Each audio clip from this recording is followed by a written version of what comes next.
I'm CK. Today I got back from Antarctica and in the mail I had two new modules from Neutral Labs, the PIP and the Nijel. The PIP is a CV generator and recorder, and the PIP is a user-definable distortion module. I'm going to do both of them in a row. Usually I do a eurorack module, general purpose kit, eurorack module, general purpose kit. This time I'm going to do both of these back to back because they're new and I want to see what they're all about. And I'm going to do the Nijel first because it looks simpler, and I just spent 37 hours traveling from Argentina back to California and I'm a little spaced out. So we'll do this one first. Hope you enjoy the video. So here's the box. There's a QR code on the top which takes you to the web page for this, which also includes a build guide, which I'm bringing up right now. But let's see what's in the box. Let's see if I can open the box. There we go. Some good paper padding, which I like. No bubble wrap, because bubble wrap stinks. Then we've got power cable. Oh, a Neutral Labs button. Well, that's good. I haven't gotten a button, so now I'll start a button wall. Let's see, and of course a good sticker too. But of course, again, I already have a couple of Neutral Labs stickers. Let's look at the circuit board. I don't have my visor on because, again, I spent the last day and a half in airplanes, or waiting for airplanes, and I forgot.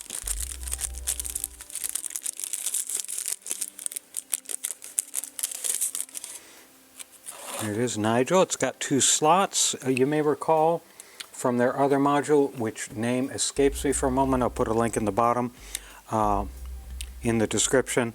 Has slots for cards,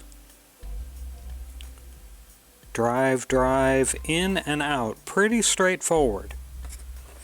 Let's look at the circuit board to see. I think those are knobs, but I'm not certain, of course. And again, this is all paper packaging, which means it's recyclable, which makes me happy.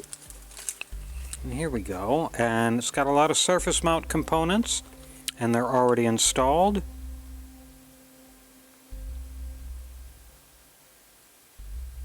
This is a MZ0C143. I don't know what that is. And we've got a bunch of caps, transistors, resistors, nothing too complicated on it. Put that over there. And here we'll have the mechanical components, which are going to be the jacks, the connector that the cards that allow for distortion go into.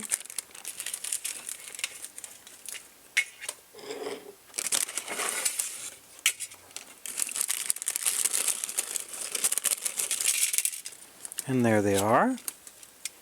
And as you may recall, on the other one, I had a little bit of trouble fitting these in. We'll see how it goes this time. Already it seems like it fit right through there. I'm not going to have to fuss with that, which is nice.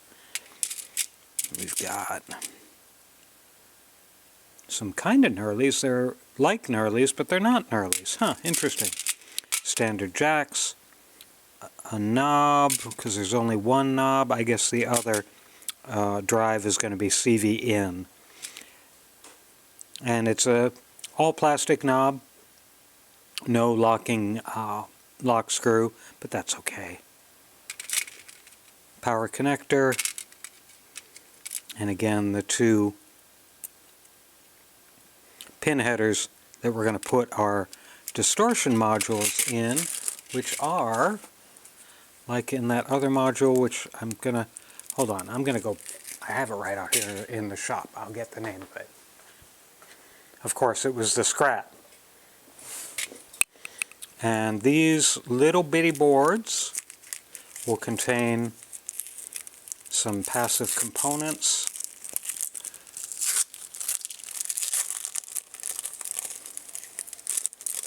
If they're similar to the Scrat, which I expect they will be.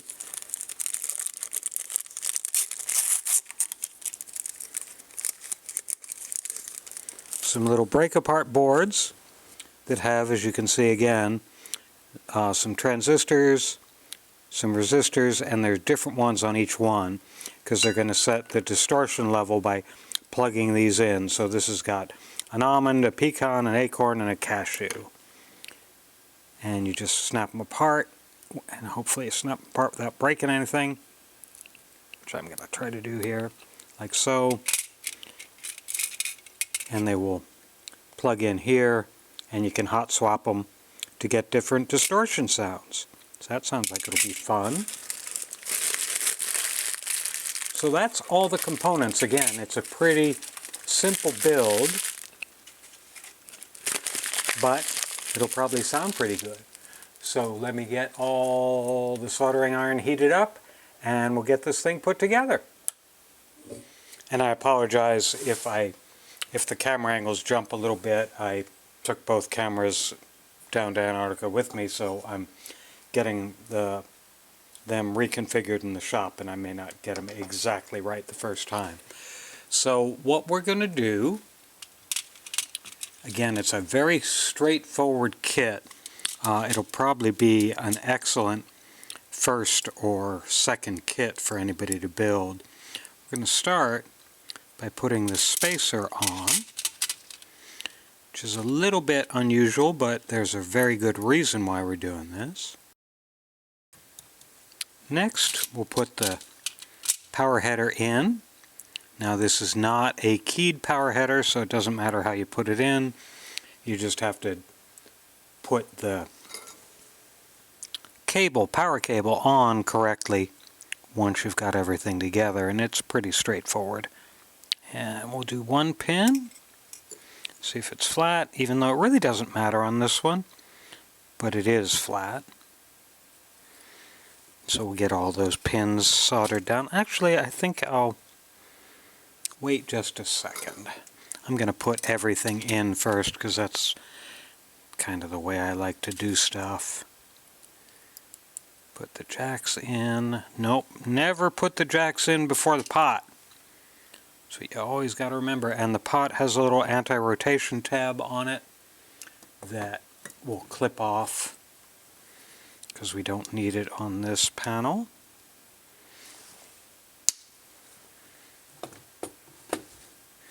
Click that in where it goes. One of the pins is a little bent, so you never put the jacks in because the pots usually jump a little bit, and that often knocks your jack out. But I'm going to go ahead and... Oh, I'm sorry, I'm wrong. I gotta solder the pin header first. What am I thinking?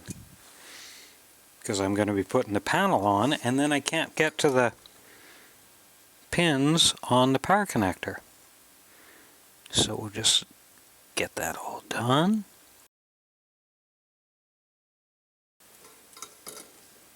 Double check those connections, and they all look good. This one's got a little extra solder on it. It's not actually touching the other pin, but I want to fix it up anyway. Now we'll go back to what I was doing. Now we're going to put the two pin headers in and not do anything with them quite yet.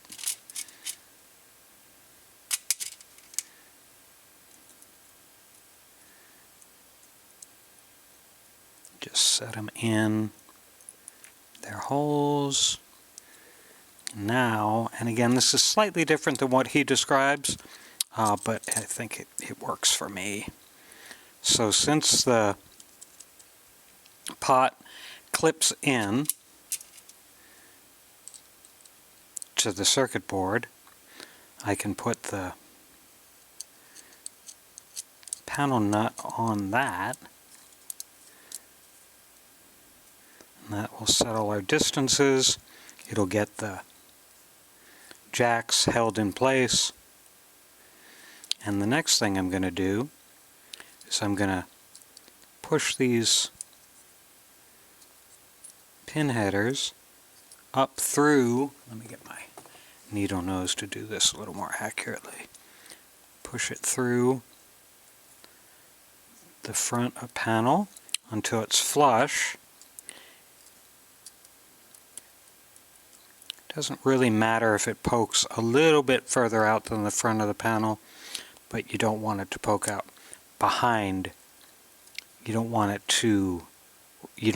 recessed. You definitely want it at least flush, if not a little bit protruding through the front panel. So again, he made the holes, the slots for these pin headers a little bit larger on this front panel, which works better. I appreciate that. And this one's a little loose in the slot, which is great. So I'll put a little tape on it to make sure it doesn't go beyond, it'll be flush. So with that, like that, let me swap this around. That like that, everything's set, and I can solder all the pins. I'm going to do a pin on each one of these pin headers first, because they're the ones that are a little bit loose. Now, one thing you have to be very careful about when you're working with circuit boards that already have surface mount in them. See this little resistor?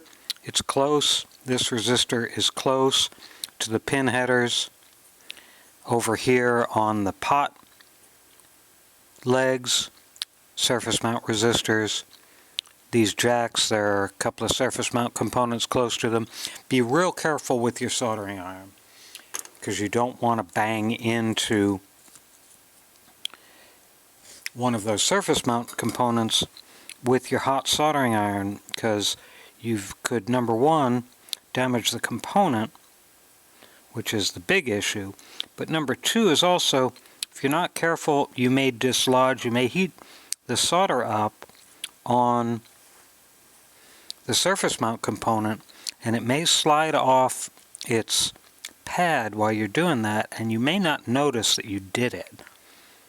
And then when you plug it in and you start playing with it and it's not working quite right, you won't know why.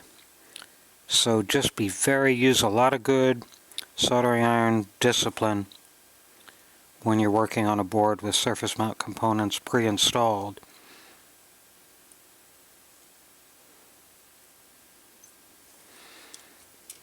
That's all the pin headers. I don't think I'm going to clip those pins just because, well, I'm lazy.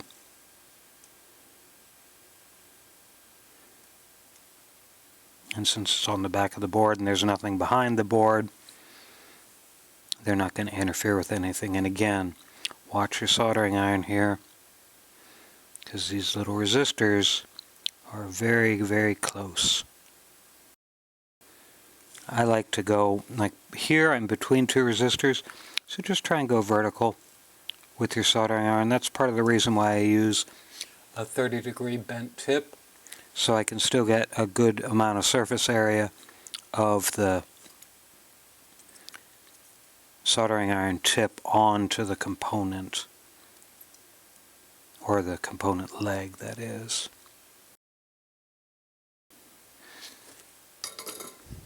Let's pull this tape back off, and you can see those pin headers are flush to the board. Now that we've got all the component legs soldered, one more thing we're going to do, as you may notice here on this spacer, there is no hole in the front panel, so we're not going to be screwing it down. What we're going to do is we're going to put a little solder on that area.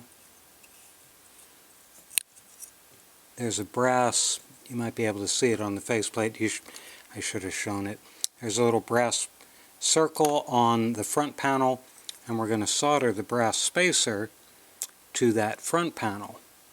Now this is You're going to want to be a little patient with this because it will take more heat to do this. I'm trying not to get my head in the shot. Take a little more heat to do this. I'm going to glob a bunch of solder in there and just let my soldering iron sit for a minute or two to get it to flow well. Yeah, flowed well on that side. I'm going to put a dab on the other side. Let it sink in. And now you can see the solder in there, and the front panel's not moving. And here on the back of the board, little indicator of where the red stripe on the power cable goes, so you get the polarity right.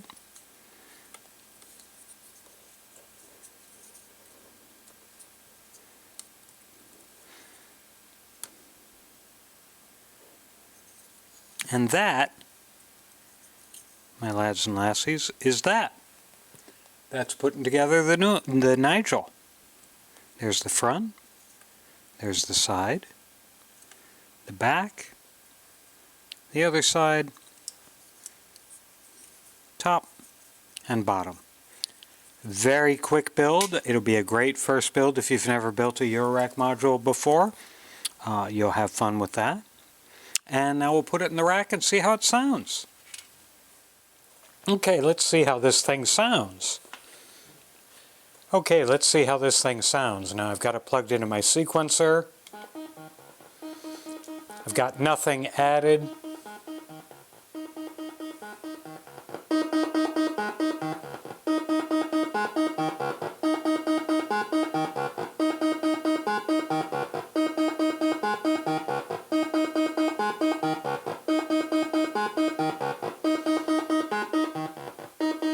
Gets a little growly there. I turned the drive all the way down so it's not doing anything. Now I'm going to try adding random components in. He typically includes a little bag full of like 4 different types of components you can try. It didn't come in my box. I think it's because it's a brand new box. But I've got, this is my box, current box of random parts from kits. This is extra crap that's come in kits for the last 8 months, so I've got plenty of spare parts. So let's put an LED in the ground here, ground in parallel, and we'll turn it up. Let me turn the volume up.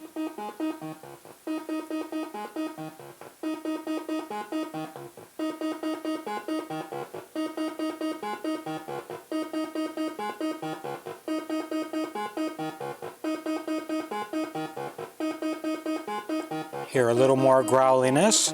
Let me throw something else in there. Let's see what happens when I shove a resistor in here. Get this right.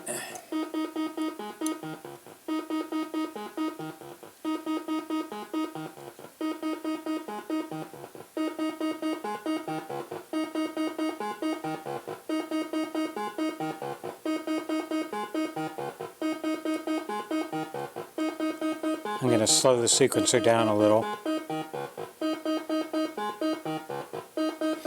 You may be able to hear that made it a little higher frequency. I'm going to put another LED in the bottom one this time.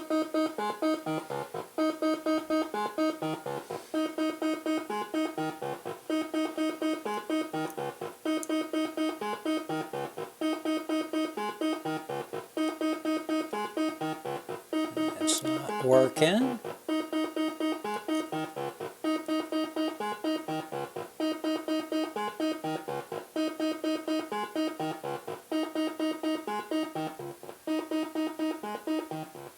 So that's dry again.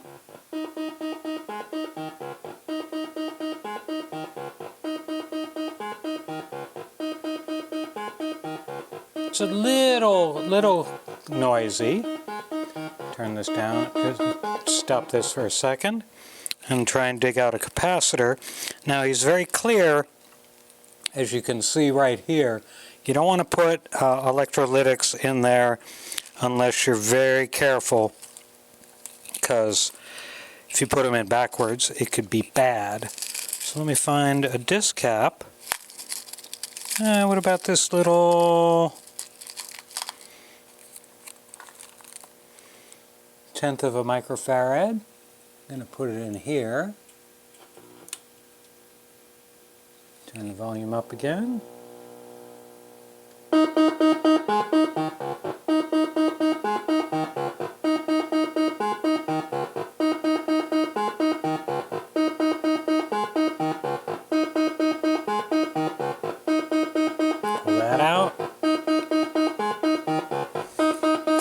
It's a little growly. Grab another resistor.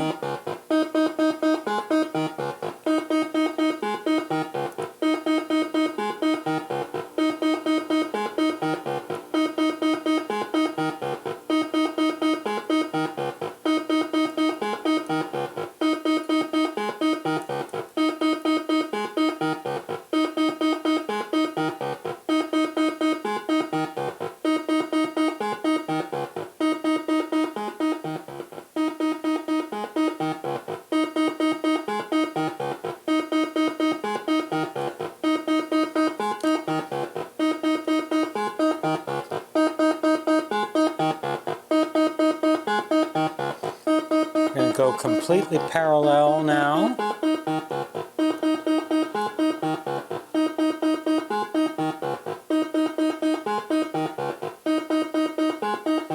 I'm going to pull all these out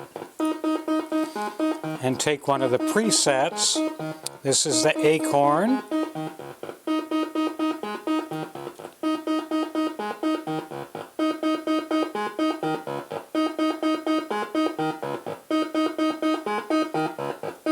And I'll put the cashew under it, upside down.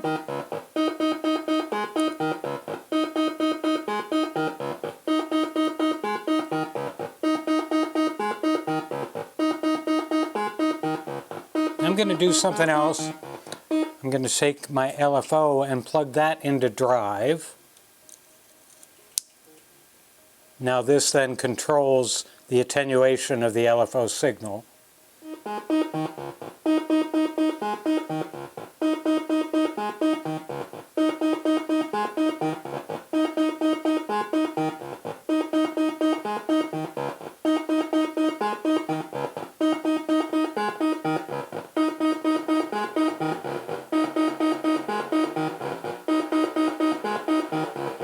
That's kind of interesting.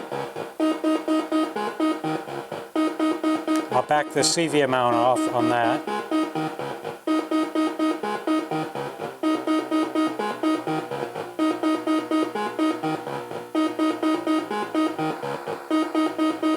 That's interesting. Let me slow the LFO way down. No, it sounds better with it faster.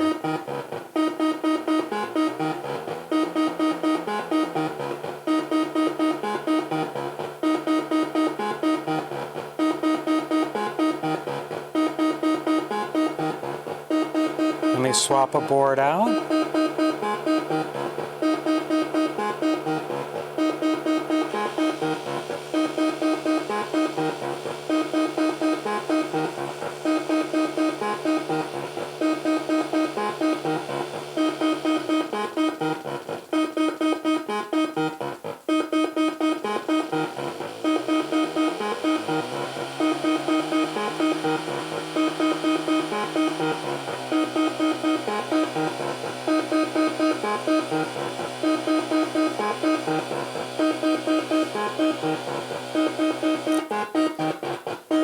Put this one in.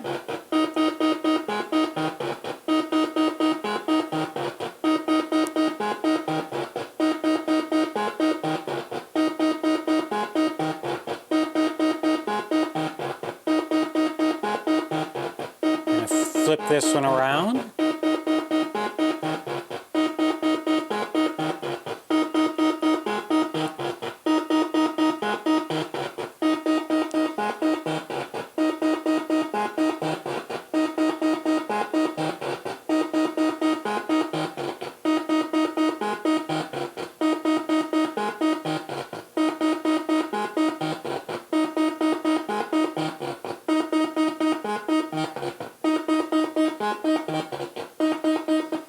really does like being driven by the LFO better, it seems to me. But let me see what I'm going to do. I'm going to go ahead and put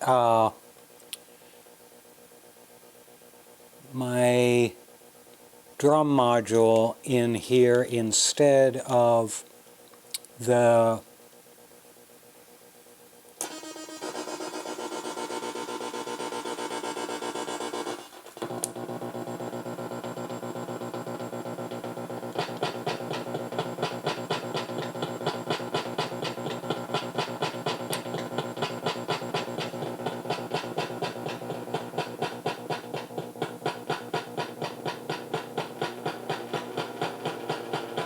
take this all the way dry so you can hear it dry. That's dry.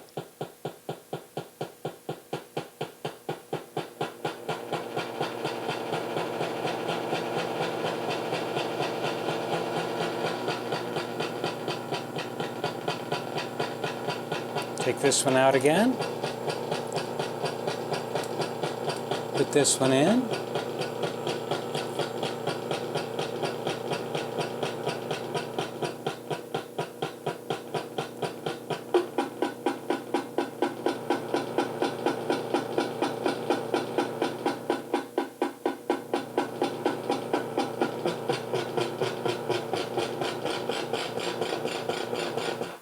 Dry.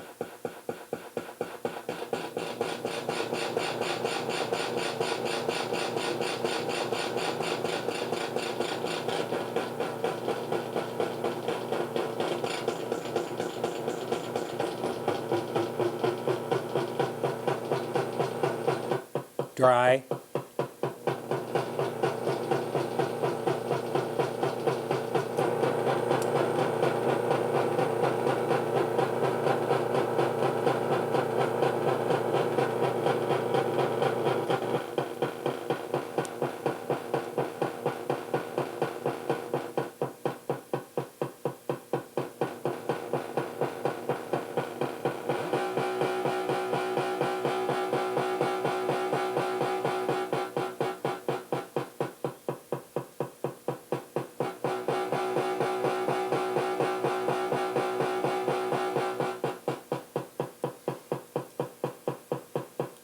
So as you can see, there's a lot you can do with this, but some of it's pretty subtle.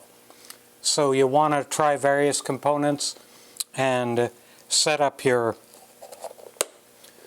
just play around with it, I think is the best thing. Again, I've found the most success using an LFO in on the drive. That just suits my taste better and gets me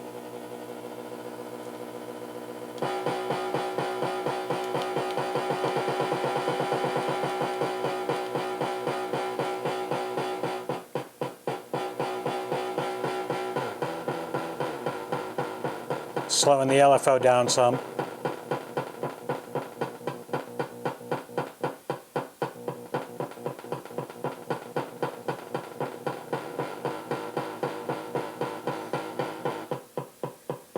So again, a lot to do with this. Again, there's some subtlety here that you want to play around with a lot. It's a relatively inexpensive module as such as modules go. So you can get one of these and play around a lot with it. So another interesting module from Neutral Labs. I think you'll like it, and as you saw, it's a very simple kit. So if it's your first module or second, I think you'll have a good time putting it together and then seeing how you can make some interesting grungy sounds. The only challenge will be to keep track of all the little cards. But then again, you just shove random components in the pins, and he describes the safe way to do that, and you'll have a lot of fun with it. I hope you enjoyed the video.